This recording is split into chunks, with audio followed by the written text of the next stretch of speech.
सुप्रभात बच्चों।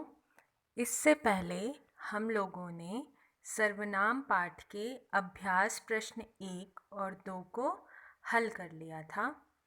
आज हम अभ्यास प्रश्न 3, 4 और 5 को देखेंगे। तो आइए देखते हैं प्रश्न 3 क्या है। प्रश्न 3 में आपको कुछ वाक्य दिए गए हैं और उनको आपको शुद्ध करके लिखना है।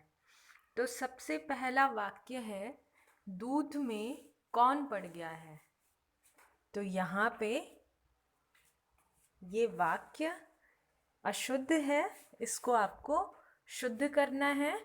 तो आप जानते ही हैं कि कौन की जगह पे कौन सा शब्द आएगा। तो इस वाक्य को आप खुद से शुद्ध कर लेंगे। दूसरा है, हम हमारे घर अभी जाएंगे। तो यहाँ पे क्या हो जाएगा, हम अपने घर अभी जाएंगे। तीसरा है, तुम्हारे से कोई काम नहीं हो सकता। तो तुम्हारे से शब्द की जगह कौन सा शब्द आएगा, तुमसे कोई काम नहीं हो सकता। जो बोएगा तुम ही काटेगा। तो तुम ही शब्द की जगह कौन सा शब्द आएगा, जो बोएगा वही काटेगा। या फिर जो बोएगा सो काटेगा, और यहाँ पे सो का अर्थ होता है वही।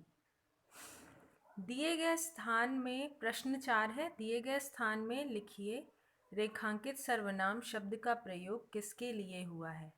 रेखांकित का अर्थ होता है अंडरलाइन। अंडरलाइन जैसे कि कुछ वाक्य दिए गए हैं, उनमें कुछ शब्दों को अंडरलाइन किया गया है या फिर रेखांकित किया गया है।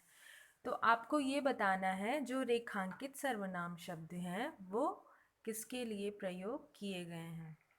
तो पहला वाक्य है, बंदर पेड़ पर चढ़ा और उसने फल खाए।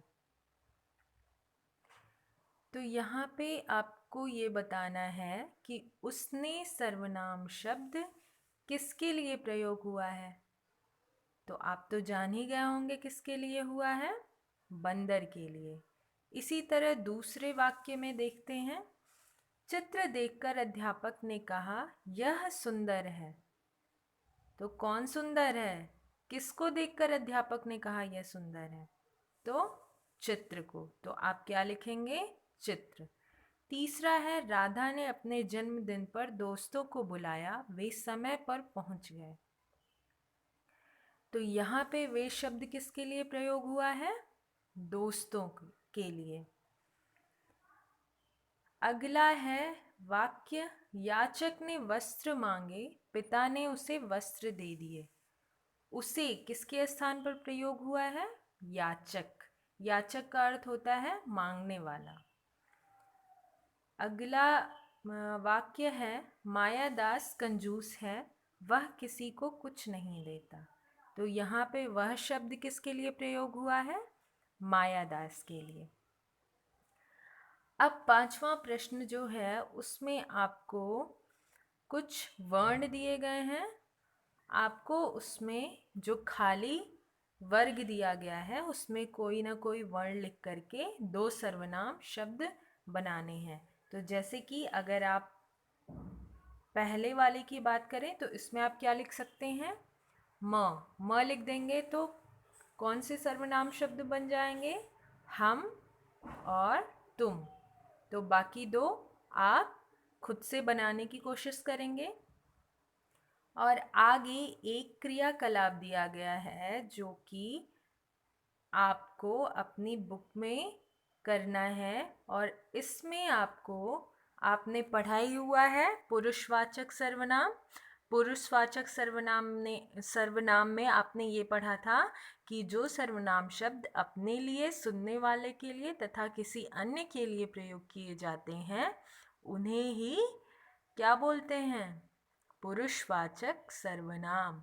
तो आपको उन शब्दों की यहाँ पे सूची बनानी है, ठीक है। तो आप यहाँ क्या करेंगे, सबसे पहले 3 पॉइंट्स बनाएंगे। पहला अपने लिए, उसमें जो आप अपने लिए शब्द सर्वनाम शब्द प्रयोग करते हैं उसको लिखेंगे। दूसरा सुनने वाले के लिए जो सर्वनाम शब्द प्रयोग किया जाता है। और तीसरा किसी अन्य के लिए जो सर्वनाम शब्द प्रयोग किया जाता है उसकी आपको लिस्ट बनानी है, या फिर उसकी आपको क्या बनानी है, तालिका। तालिका का अर्थ होता है लिस्ट। Thank you class.